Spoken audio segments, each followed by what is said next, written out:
Todd, you're next. What did you watch this week?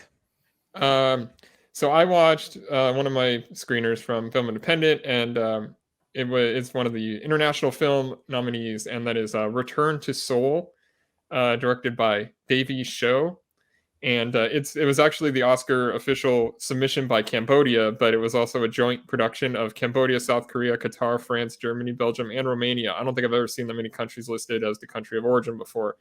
Um, this is a movie that follows this girl, Freddie, played by Jamin Park, and she's a Korean-born woman living in France with her adoptive parents and she develops this sort of free spirit and decides to travel back to Korea for the first time in search of her biological parents. And when she gets there, doesn't exactly go the way she planned. She doesn't really find exactly what she wanted.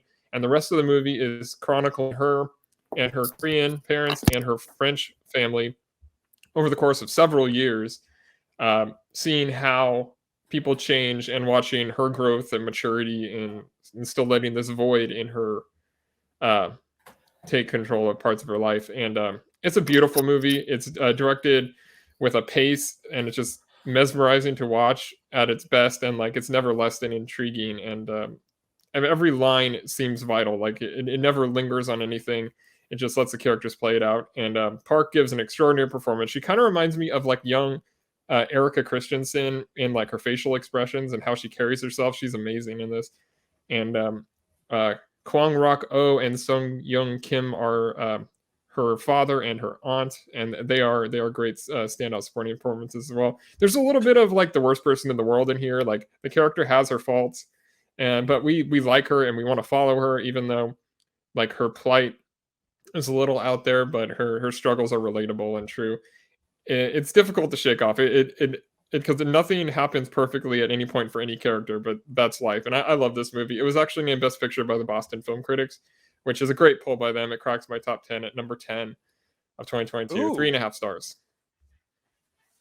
Wow. So that knocked off what was it that it knocked off? Saint Omer gets just barely bumped. It was I struggled whether I should put it 10 or just leave it off, but no, it's number 10.